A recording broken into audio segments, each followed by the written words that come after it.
Assalamualaikum warahmatullahi wabarakatuh, and a very good morning. Hi.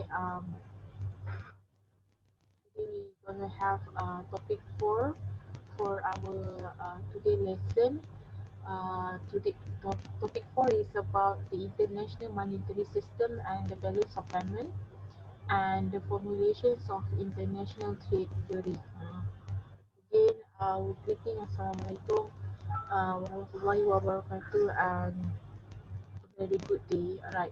To all students, I already upload the topic 3 um, in the new, so I hope that everybody can look over on that.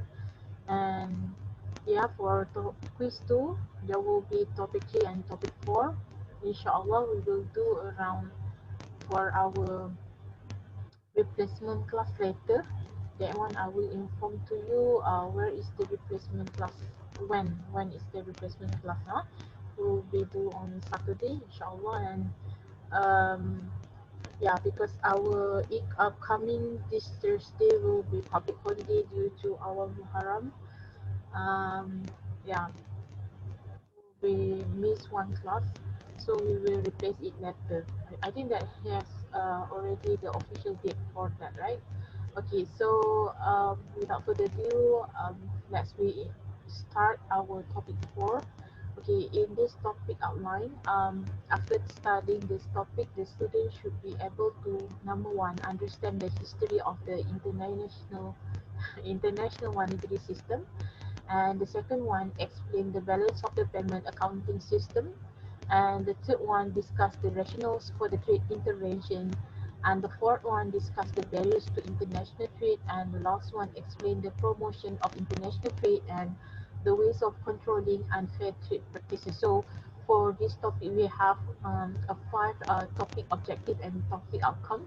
So I hope that you can with me. Okay, and of course for this topic is quite technical in a part of a lot of terms. Okay, a lot of terms. And the second one, they do have more on the financial part, okay, terms also, but we don't have any calculation for this topic, huh?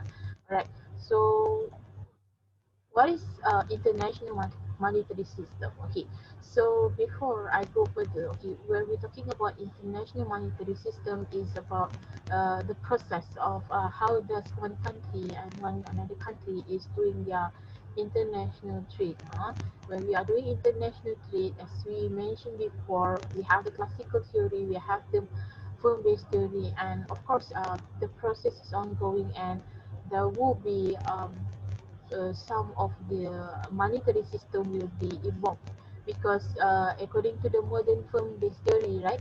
So we do have according to the country, okay, sorry, according to the company, okay, when we are doing and dealing with international trade, and at the same time the country will be in the kinds of modern world right now represent their own currency, and we do have many currency around the world. And from my notes, okay, I do some research, okay, not so research but my reading, okay, we do have many, okay, currency around the world. We have US dollar, we have euro, okay, euro, and then we have yen, we have yuan, we have Aussie, Australia dollar, we have Singapore dollar, we have Hong Kong dollar, we have Thai, this is the baht, Philippine peso, we have Taiwan, okay, Taiwanese is like deep, busy, and then Korea we have won, Indonesia we have rupiah, Saudi Arabia we have rial, okay, and Brunei they have Brunei dollar, and each of the country actually represent their own currency, okay, and maybe I should yeah, sharing with you all for your friends, yeah, like in uh, Nigeria, okay, okay, in Nigeria, they do have their own like they do have like naira, okay, naira, okay, for their currency, okay, and um, in which is the part, I do write, no? Actually, I do write Naira, okay, and many more actually, okay. Okay, so because you see, this is my notes, okay. It's like, yeah, I use these ones actually since 2011. Okay, can you imagine that? Okay, so yeah, we have a few of the function of the international monetary systems. Okay, so as you can see from this slide I shared with you all, the international monetary exists because most of the country have their own currencies that I already told and sharing with you all just now. A mean of exchanging this currency is needed if the business is to be conducted across national boundaries, because we do need, okay, the transactions of the money, okay, and of course, in order to have this transaction to have no boundaries after all, so that's why when we are buying some their products, okay, or maybe we do have some from other countries services, we have to actually converting, okay, our currency into their currency to buy, okay, the products or the services or use their services, huh? And of course, there is a few functions here. Okay, I want you to at least remember the keywords, because most probably in final exam when this question come out in MCQ question, multiple choice question, so you have to actually identify which is the functions of international monetary system. Okay, so international monetary system is established the rules by which the countries values and exchange their currencies. So in here, when we're talking about the rules, we are talking about how actually the value for every day, because this currency will be exchanged every day. Huh? So for example, like in Malaysia, $1 equals to ringgit Malaysia 4 ringgit and 12 cents today, for example. And the second one, it also provides a mechanism for correcting imbalances between a country's international payment and its receipt. So when we're talking about international payments and receipt, we're talking about the transaction, the exporting, the importing, the expenses, and then they want to make sure that this mechanism can have the balance. Example, we can say like this process is like when you are doing the business your own, right?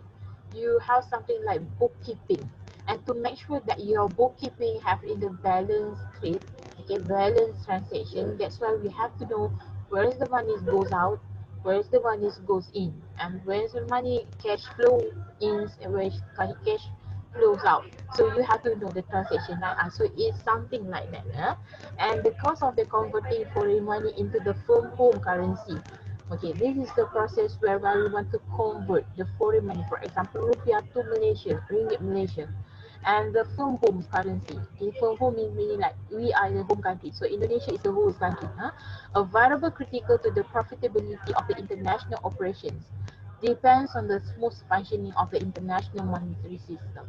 So meaning to say, okay, how does the process of the converting, of course, like the money exchange, okay, institution or the banking sector institution, they do have some portion the cost of converting, because we're talking about the process of the business in here, right?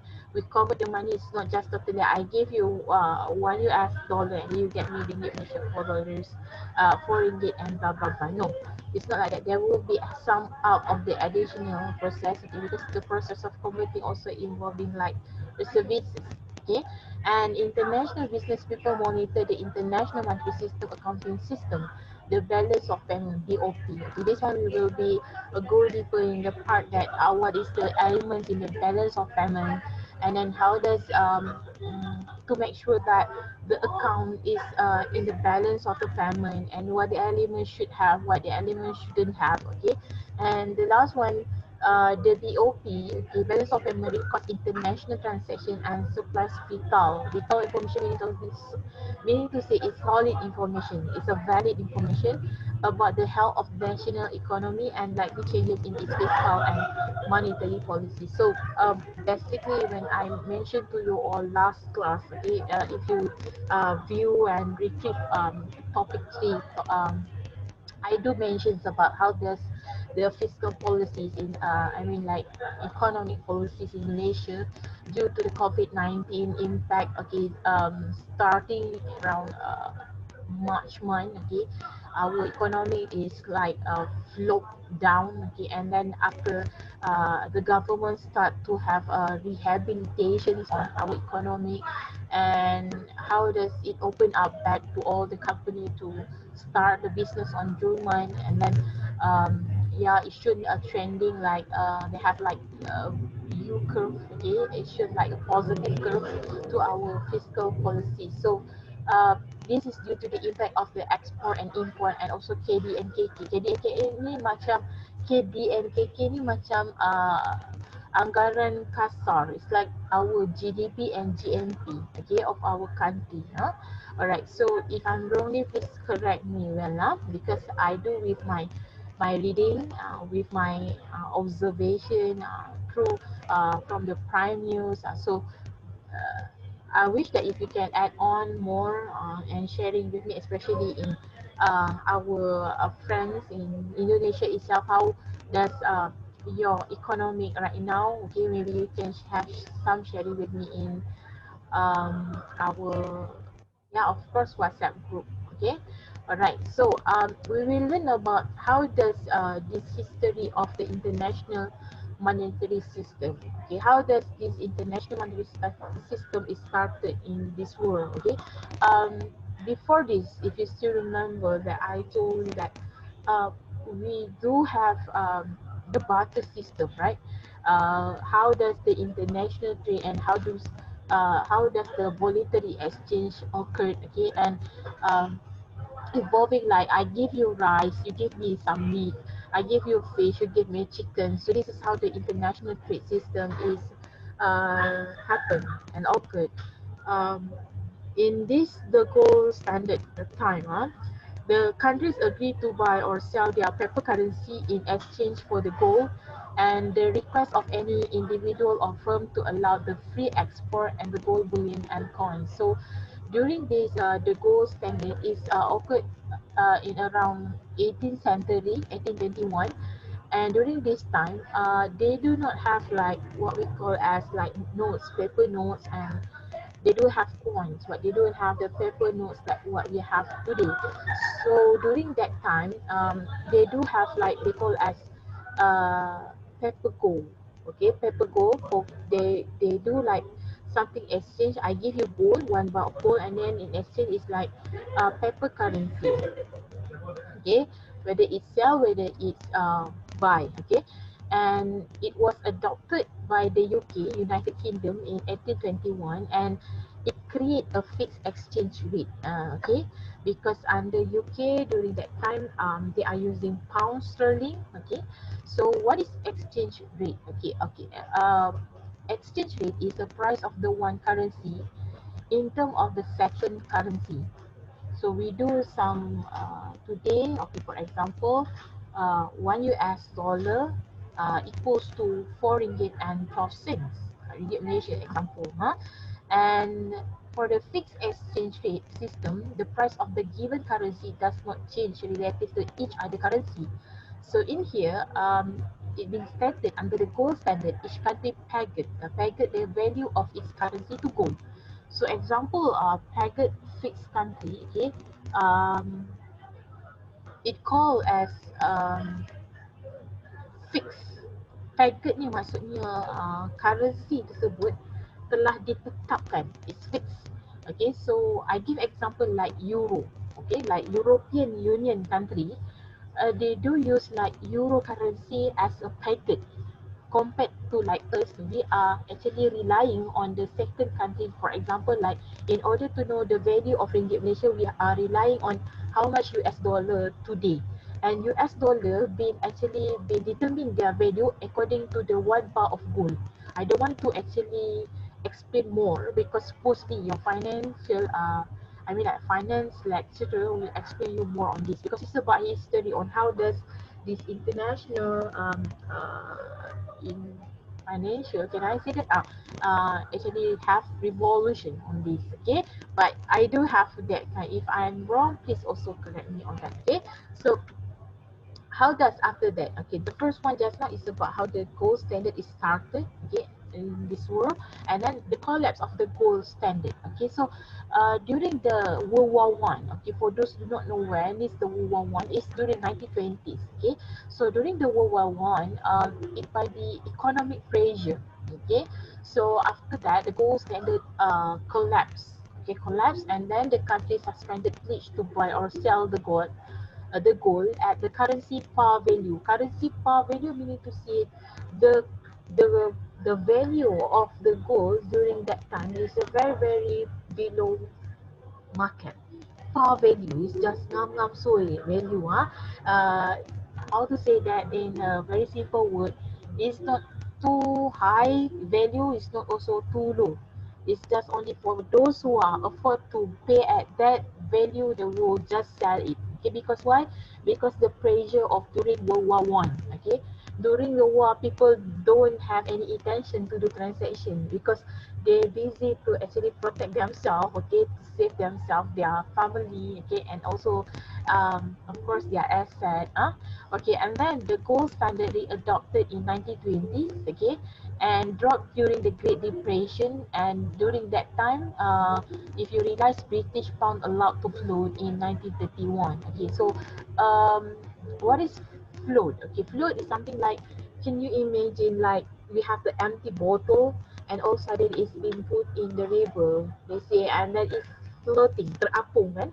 So the currency of the British pound during that time is float due to the determined by the supply and demand. Okay, because during that is the war time, so people don't have some very good transaction in and out. Okay, to have like buying and selling. Okay, so the British pound is floating.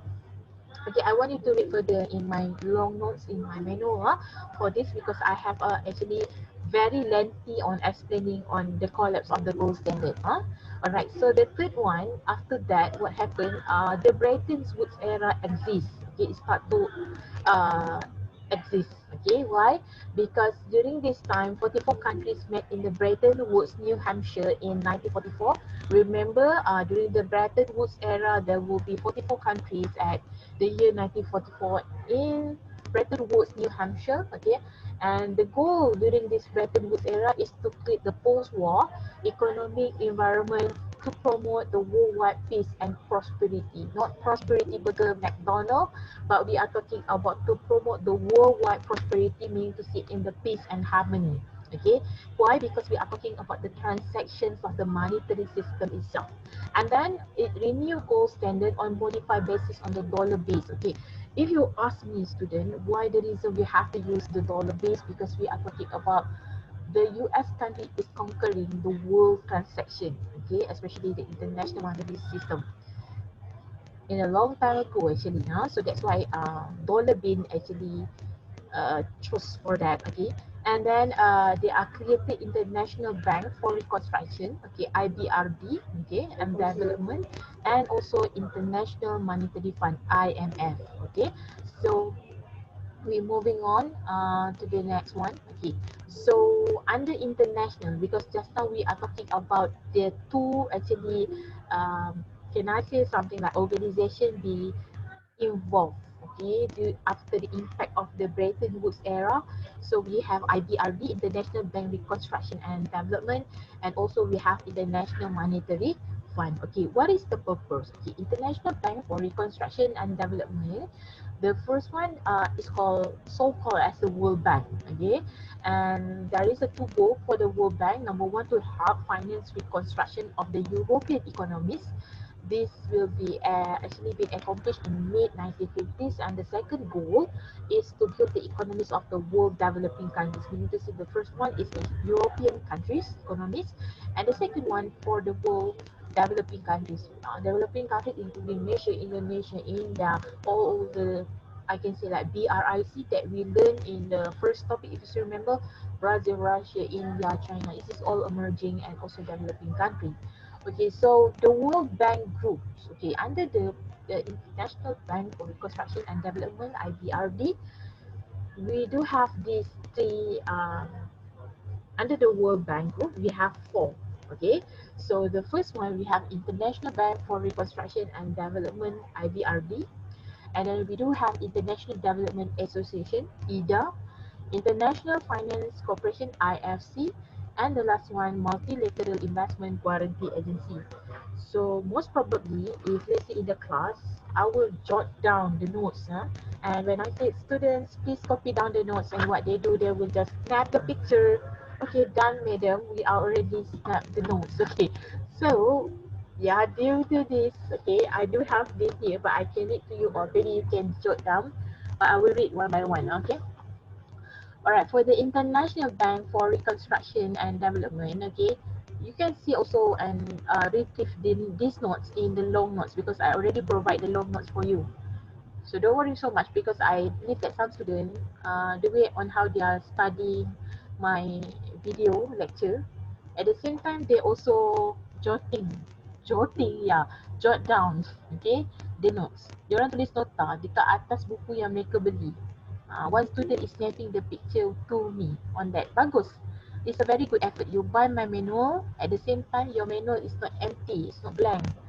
While you listen to my lecture, you jot down. This is a good effort for study. I wish you girl, okay? I wish you girl will get A for my subject, inshallah. Huh? Alright, so International Bank for Reconstruction and Development, IBRD. Okay, what is the purpose for that? Max hard loan.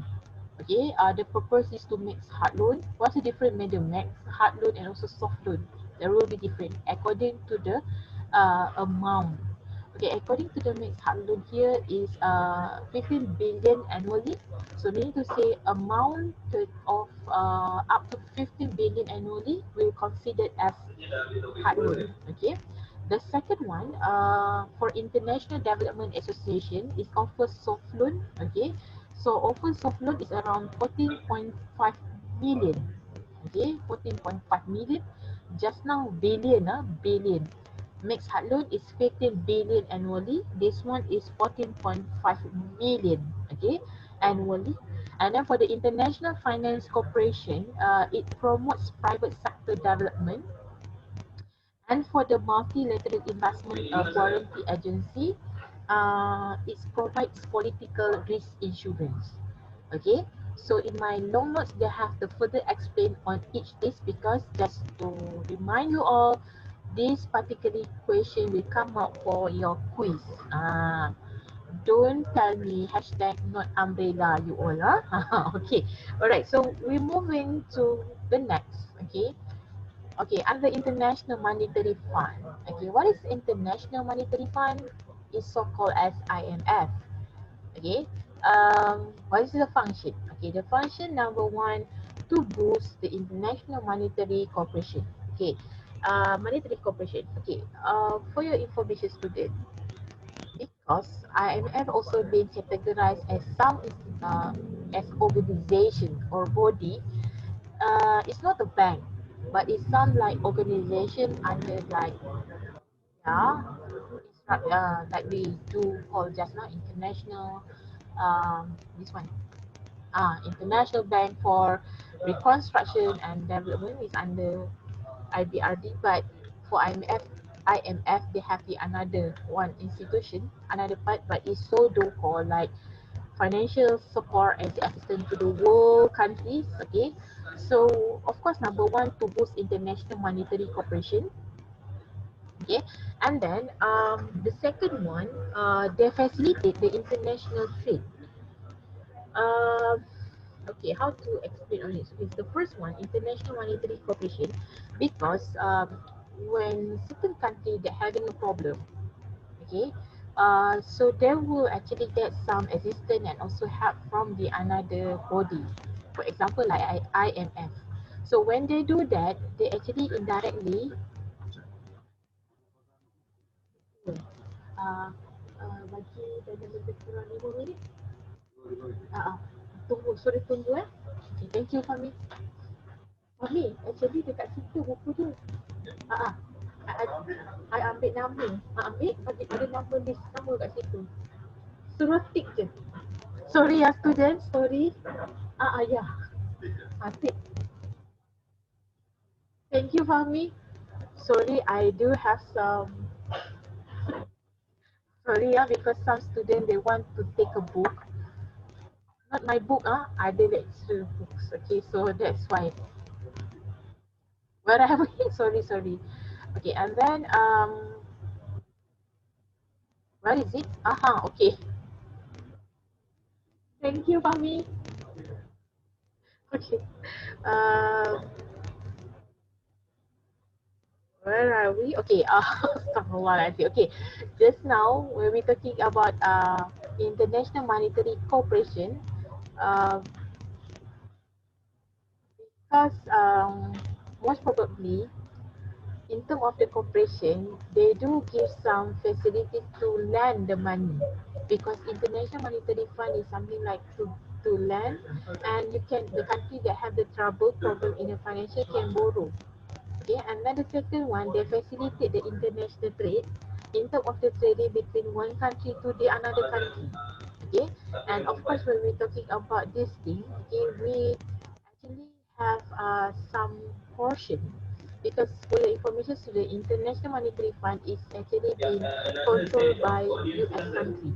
Okay, I hope it's not disturbing you all. Okay, because I do like using this personal mic. Okay, and uh, we also have this the third one, stabilized exchange arrangement. Okay, we're talking about the arrangement. Okay, they be done. Okay, if let's say you borrow the money, and then how long that you takes for the country in order to repay back to the International Monetary Fund, because this is the body to give you some lend of the money. And the fourth one, foster multilateral payment system. This is I'm talking just now. Whether you want accordingly to like we call as um, Dover Accord or Plaza Accord. Okay, because if you have a certain of thing like this, okay, they have mechanism to pay back. Okay, certain maybe they use what we call like the another way around. Um, sorry, yeah, student. I actually seeking for my notes here.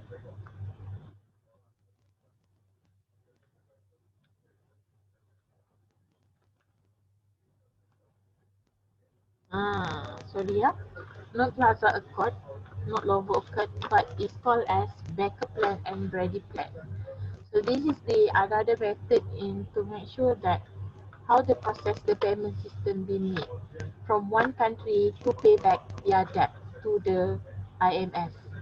Okay, in the class I do mention that IMF like this. Okay, it's a body like in other good way. It's a good okay, organization because it helps other country who have trouble in their financial, especially economic financial in their country, and helping by borrow the money. But at the same time, you have to pay the interest.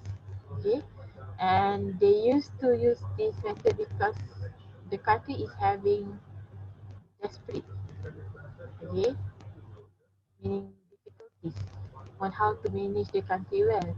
So that's why go by group. The best thing is just lending from this IMF. But in other way around, when the country is failed to pay on time, the interest will be incurred high. Faham tak? uh, Cukai tu, cukai pula, betul, bukan cukai, bunga kita kata, interest. Okay, the portion of the interest will be increase. And I'm so sorry if I have to use this example. In 1997, if you still remember, during the world, okay, the world crisis, okay, financial crisis, and what happened, every single of the country is lending from IMF except Malaysia, and so do with Indonesia. Okay, so during that time, I believe like Indonesia until now, you still paying with IMF body, um, and indirectly actually been yeah economic, okay, actually be controlled by US due to this because they are still lending. In another way around, how does Tun Mahathir takes okay in terms of the strategy, okay, in order to not to lend from IMF is just land from China government.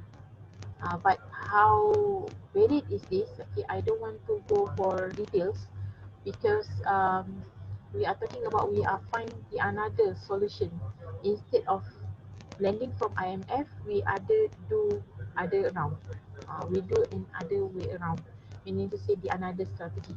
And number five, it built the confidence of the members because once the members is already have some portions of the money to be lent by International Monetary Fund to them. In another way around, it helps build some confidence levels of the member to have some channel, okay, to have some existence for help, especially in part of the financial constraint. And indirectly, it adjusts the international balance of payment. This is in terms of the BEPOP, whether it's deficit, whether it's surplus, it depends on how it can be adjusted using this international monetary fund. But to tell you all, they have advantages on and also disadvantages on this IMF. Maybe you can do some thorough research on this thing, okay, this matter, because IMF is start to have like me. My personal reading, I start to know this IMF since 1997. I remember during that time I was in Form 1, and during that time also I heard many sectors, especially like companies and even like family members have been laid off, have been certain company have been downsizing, and then a lot of company have to do like, especially banking sector, they have to do like mergers and acquisition because due to this impact. Okay, 1997 was a very, I can say, the most crucial condition compared like this COVID. I think like during this COVID-19 also, like Malaysia itself, we still survive, we still under control because what we have learned before. Okay, but during this 1997, it gave the most impact to the world ASEAN, not just ASEAN but the world financial crisis. Okay, and of course during that time, like the family members also lost some job, and for those in banking sector right now, can you imagine they have to bear with uh, they have to be asked to voluntarily resign from the company. So this is really suffering, okay? And so do during this COVID-19, if you heard some sectors they have to close and to have to close up, and then sorry, to have to close down, okay, and then they have to bear with the consequences. Okay, and then we will moving to the next one, okay. Who actually eligible, yang berhak untuk to join this IMF, okay. It's open to any country willing to agree to rules and regulation. Of course, Malaysia also included in this. But I want you to do some research, and maybe during this is the search done by me during July 2015. During this time is 188 total countries member under IMF. Now I believe that is more, okay, and you can get this like info in the http www.imf.org organization, and you can see what is the latest in 2020, the total members under IMF. I believe that Malaysia, Indonesia, we are in this member of IMF too. But whether we want to land or not land, it depends. And the membership requires a payment of quota. So the payment of the quota based on the some limitation, because the relevance of the IMF quota, because quota we're talking about limitation, okay, limitation how much that if you borrow that like that amount, so you have to pay at that amount too. I get me. So in terms of here, the more that you have the borrowing amount, the more actually the power you have in this IMF. Okay, and of course the largest quota is actually belong to US country. Because this question come out in your uh, quiz and also your inshallah final exam. Okay, quota size reflects the global importance of the country economic and political considerations. So the quota itself determines the voting power, and it serves as the part of the official reserve. Because when you have this power, automatically you have actually some authority power in order to have some rights in the official reserve. Official reserve is be determined inside the balance of payment. After this, I will tell you, and then determines the country borrowing power. So like US, because country was actually currently the largest, not just say currently, a long time ago, is already the largest power of IMF body. So that's why US country have some authority to determine which country have deserve to borrow from IMF. Like Indonesia before it lent from IMF, so US will determine how much percentage the loan that can this country took from IMF, and in return how long you want to pay back, how many years you want to pay back, whether you want to use a system like credit plan or banker plan. Alright, so we're moving on to the fourth one. Okay, still under history of the international monetary system. Okay, when the fourth timeline, okay, the end of the Bretton Woods system, due to the sustainable, I'm so sorry if this topic quite technical because it's more on financial term. Okay, susceptible to speculative runs on the bank. So what happened during this time? US dollar become only source of liquidity. Liquidity dalam bahasa Melayunya kecairan. Okay, necessary to expand the international trade, and due to the Triffin paradox, the foreigners increase the holdings of the dollar. Okay, and why? Because the dollars is more valuable during that time, even though they say here speculative runs on the bank, right? But US dollar is the only source, yang salah satu-satunya yang menjadi orang kata untuk melakukan transaction lah, because the liquidity only source of liquidity in and out is quite quick and fast. And then they say in here, increase the holding, decrease the faith in US ability. Even though they have increased the holdings of the dollar, but at the same time, uh, it have decreased the faith in US ability. Walaupun foreigners is holding mostly in US dollar, but still also in term of faith, kepercayaan terhadap US is quite decreased. Okay, why?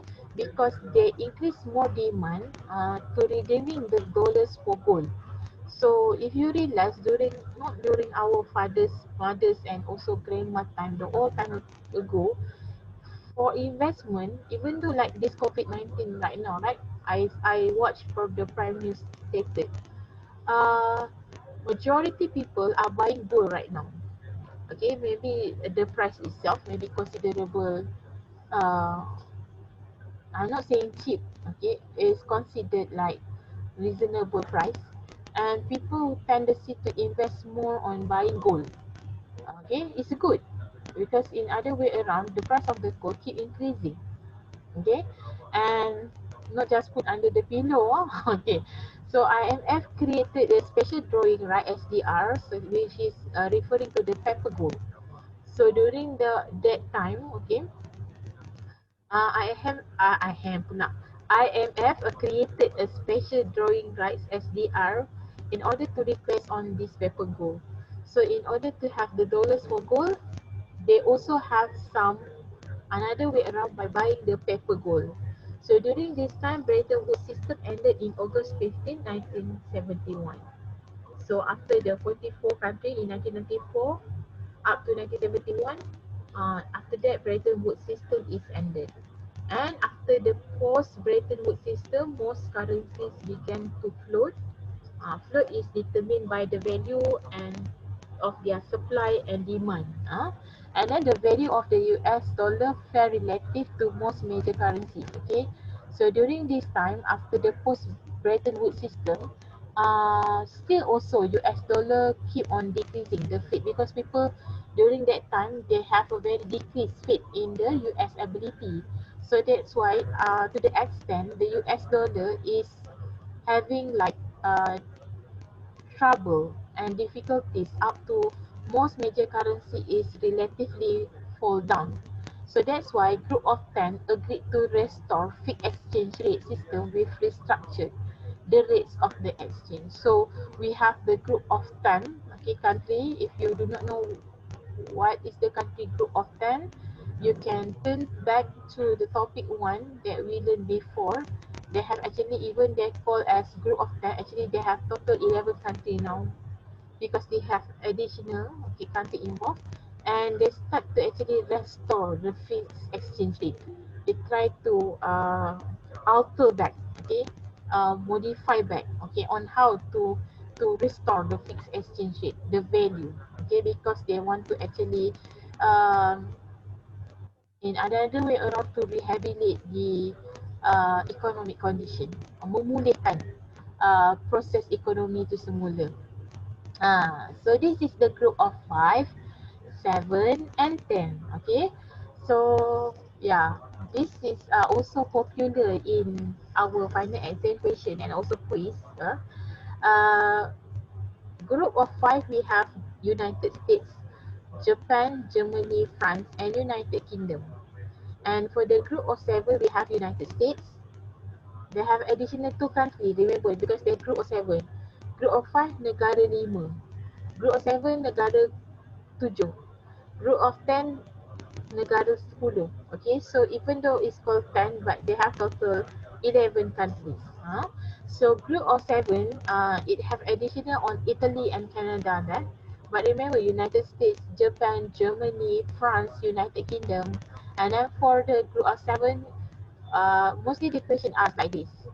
What is the additional country that have in a group of 7 but not have in a group of 5? So the answer is Italy and Canada. Alright, and then which of the following they have the group of 10 but there is no group of 7? So we have Netherlands, Switzerland, Sweden and also Belgium. Alright, so they have. And if you realize, for all these listed countries, United States still dominate the world GDP, which is 21.4%. And the least goes to Belgium, which is 0.7 GDP percentage of the world. So this source is updated during 2015, is considered as obsolete, okay, but it still can be used because 5 years back, okay, because I do this one in left, this is 2015, so now it's 2020, okay, we still can say accurate. So as you can see from here, okay, this is to say group of 10 during the post-Bretton Woods system is doing some action in order to restore the fixed exchange rate on the US dollar. Why to have restore on the US dollar, not yuan, not yen, not euro pound? Because US country is um, conquering and controlling the international monetary system in this world. Mereka adalah negara yang mengawal, okay, perdagangan secara kita kata keseluruhan lah di seluruh dunia.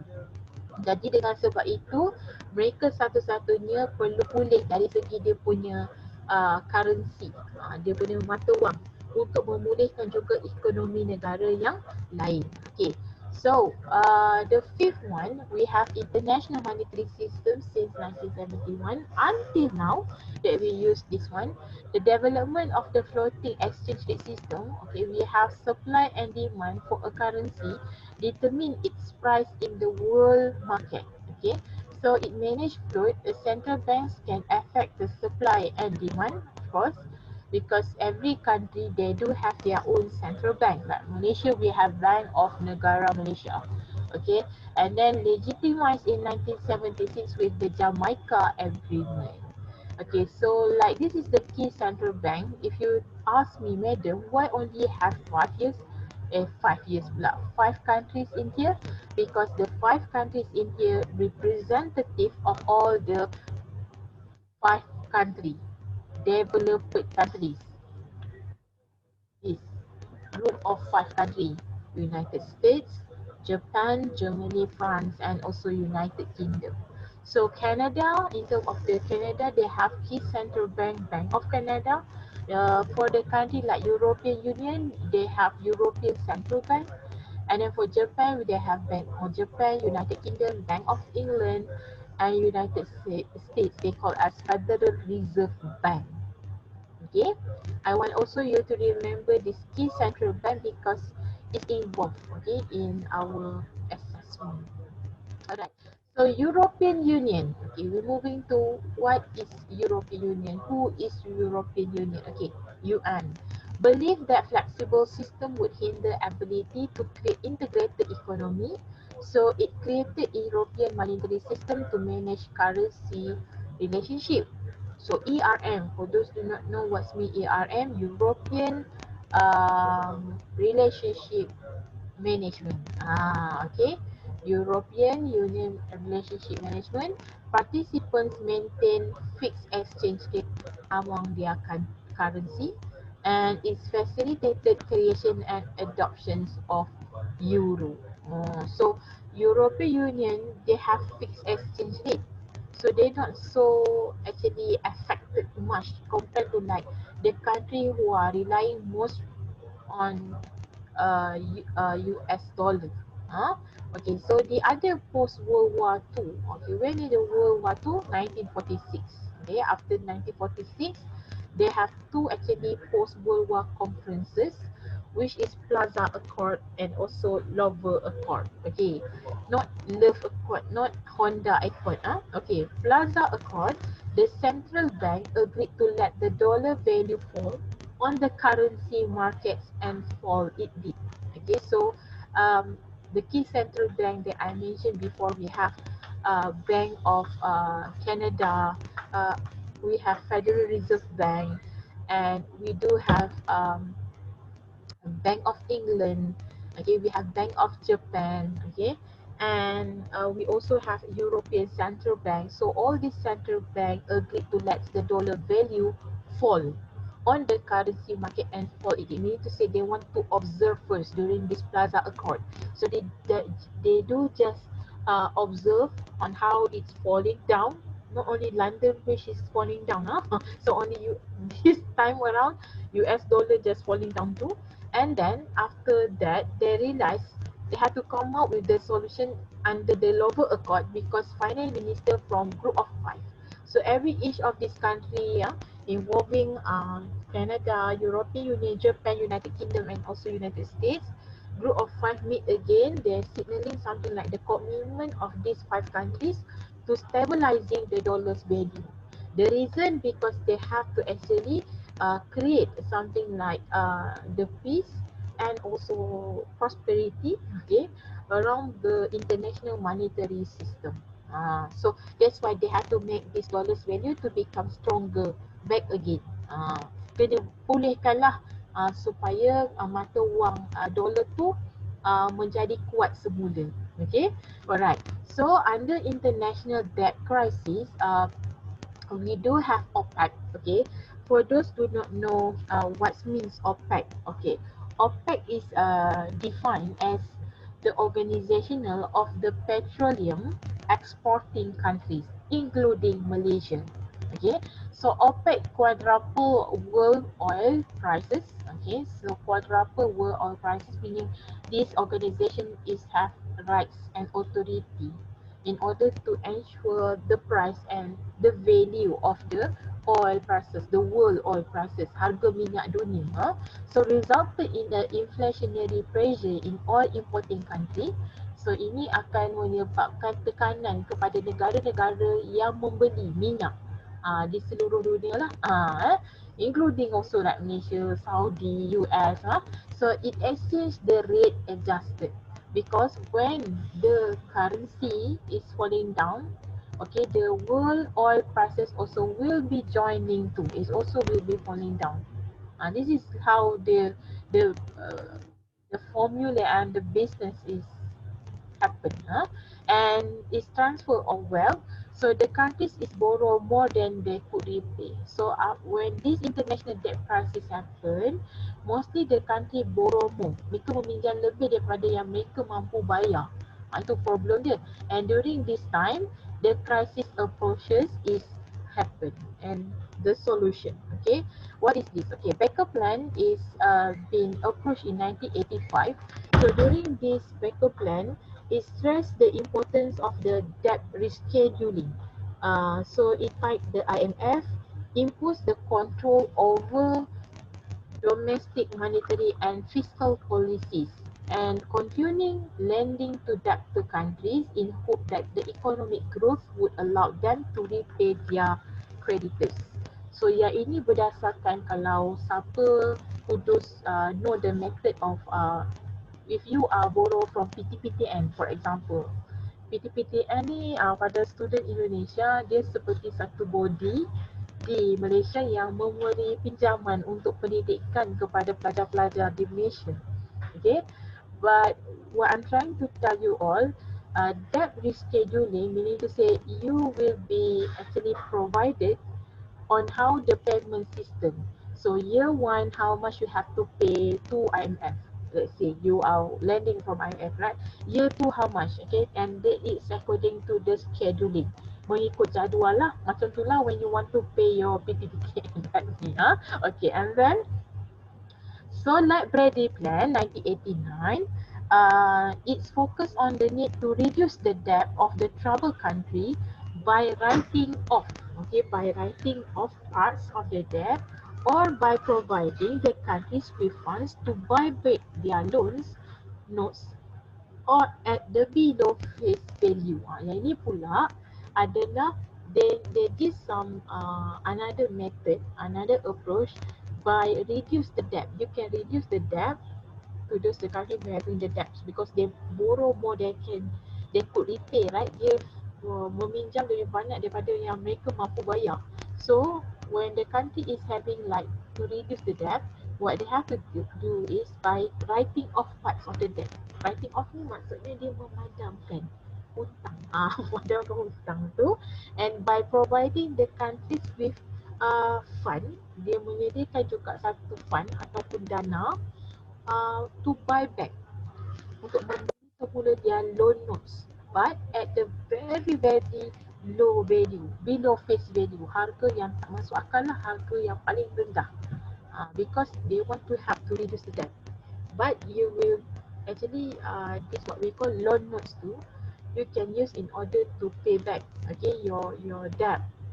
But the problem here, you have to sell it, but sell at a lower price. It's something like you mortgage your loan notes due to you want to repay your debt. Tu dia cakap this topic is quite technical, but you can read further and slowly in your long notes. Alright, and then if you realize they have certain, you see they have Japan. If you see the flag here, white red is sorry, not Japan, sorry, this is Indonesia. Okay, Indonesia. Okay, they have equity markets and then decline in currency value against the dollar, and then they have India, Indonesia 81, right? Yeah, 81.2. Okay, and then this is a quite obsolete also data because it's 1998, because this is the thing that I told you what happened during the financial crisis in 1997. So this is the effect. Okay, and then we do have South Korea, okay, and then Thailand, and followed by Malaysia, and then we have Singapore and also Hong Kong. So during this time, Hong Kong pegged against the US dollar. Okay, so this is decline in the currency value against US dollar, but this is the during 1997 up to 1998. Okay, so we're moving on to the 4.2. It's about the balance of payment accounting system. Maybe you can have some snapshot in here. What is the function of the double entry on bookkeeping system? The first one measures and record all the economic transactions between residents of one country and residents of all other countries during the specific time period. And the second one is provide understanding of the performance of each country economics in international markets. And the third one signals the fundamental changes in the country competitiveness. And the last one assists policymakers in designing appropriate public policies. Okay, the first one, measures and record all the economic transaction between resident of one country and resident of all other countries during specific time period. So, I told before, when we're talking about the balance of payment, it's something like you have your own bookkeeping on your company. So bookkeeping ni buku kira-kira, buku data kita untuk kita simpan what is your cash in, cash out, okay, your cash flow in, cash flow out, okay. So this is also been reserved by the country itself. So they measure and record all the economic transaction, how much the country is spending, for example, expense, and how much the receipts, and how what is the spending, whether it's surplus or whether it's shortage. So they have to see it, and then provide understanding of the performance of each country in the international market, so we can see the performance of the country, whether you are having maybe high debt, whether you have maybe good conditions on spending, okay, your budget of the country expenses, example. And the third one, signal fundamental changes in the country competitiveness, meaning to say, if the country have something like financial crisis, okay, maybe we can come up with maybe some policies, maybe we can learn from IMF, maybe other way around, we can maybe more like limit a certain of like importing the products but encouraging on the export, example, right? Maybe we have more on ethnocentrism, encouraging on the local products to be expand outside, okay. And then assist the policymakers in designing appropriate public policies, for example, imposing more on tariff to those the MNC country who come into the country. So maybe we have to do something like sanctions or maybe embargo, but it's other way around is not so good, but at the same time we want to have some income. So the best thing is we welcoming them to come here, but at the same time we imposing tariff to them, and then maybe we can do some we can say like quota, okay, maybe quota, and then maybe we can put some certain of the quality standard, okay, requirement, for example, F&B industry, food and beverages industry, they want to come out like halal certification. Of course, they have to undergo with one process to one process. Alright, so what is the BOP statistic? Okay, BOP statistic is stand for balance of payment statistic. Identify the emerging markets. What is the potential markets? And the second one, it ones of the possible new policies. Okay, if let's say the country is having like more on spending, importing, so they have to come up with more exporting strategy. Okay, nationalization or maybe foreign direct investment or foreign portfolio investment. And the third one, indicate the reduction in the country foreign exchange reserve. This one will profit further after this. And signals of increased riskiness of lending to particular country. So if let's say like IMF seeing this BOP statistic is quite trouble, it's quite be risky. So maybe they have some like you can say that IMF IMF maybe have some um, another way around in to make sure that how to lower their riskiness, okay, to lend to the particular country, because at the same time they want to help, at the same time how the country able to make their payment back to the IMF, because they have to be win-win situation here. Alright, so we're moving to the next, okay, aspect of the BOP accounting system. Okay, so what is in the aspect of the BOP accounting system? It records international transaction made in some time period, and it records only economic transaction, okay, of course, economic transaction only, and it records transaction between the resident of all country and all other countries.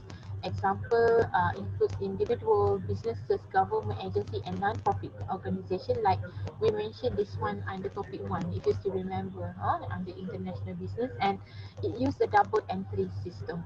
Okay, so I do tell you before this subject we don't do calculation, okay, but at least this is in some of your portion knowledge.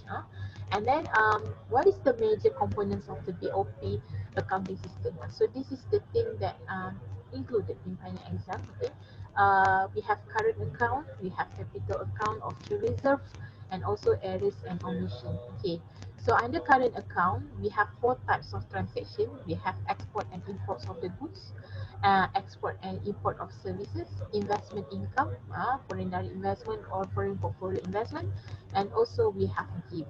So this is how the transaction be given under current account. And current account balances on the merchandise trade. Okay, differences between a country export and imports of the goods. Okay, if your country export more than import, meaning is have surplus. If your countries import lesser than country export lesser than country import, meaning to say it have a shortage. Okay, you have to know on that. And the balances on the services trade differences between the country export of services and its import of services. Same thing to like above, but the difference is only like services trade. And the current account balances measure the net balances resulting from the merchandise trade, service trade, investment income, and unilateral transfer. And the last one, we have the capital accounts, records capital transaction, purchase and sales of the assets, for example, like foreign direct investment and also foreign portfolio investment. So I do hope that you can read this one further in your long notes. I don't want to explain each, if not you'll not read your long notes. Right, so this is the inflows and outflows of the capital in the POP system. Okay, ownership of the asset, we have credit, ownership of the foreign assets they can also credit, and how we want to put under debit is ownership of the foreign asset increase and also foreign ownership of the state, right, under debit. Right, so this is BOP entries, capital account, you can look into here.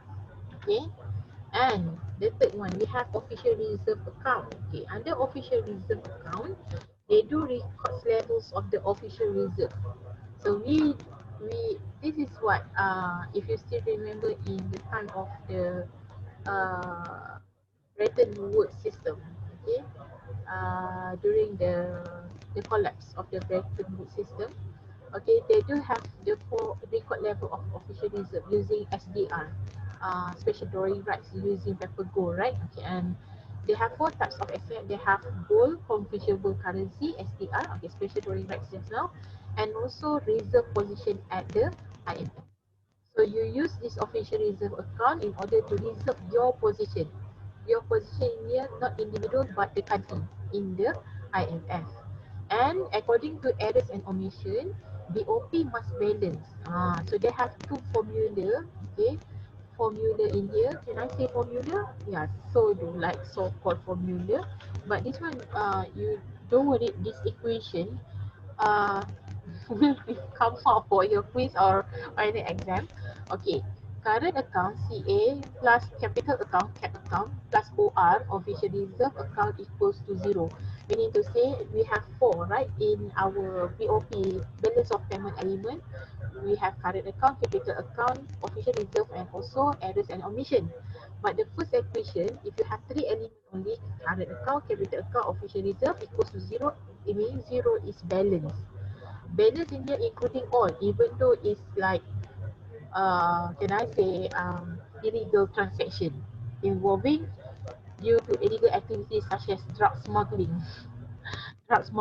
money laundering, or inventions of the country and investment control imposed by their home government also included in the 0. Meaning illegal activity also must be in the BOP, must be balanced. And the second equation, current account plus capital account plus official reserve account plus errors and omission equals to 0. First equation, what's different between the second equation? Because the first one, they don't have errors and omission. The second one, they have errors and omission. That one you have to remember. Okay, so I think that can I say I stop here and then I will continue on the second part for the rational for trade intervention. Okay, and I will upload this one in your inshallah after this. See you right back. Bye.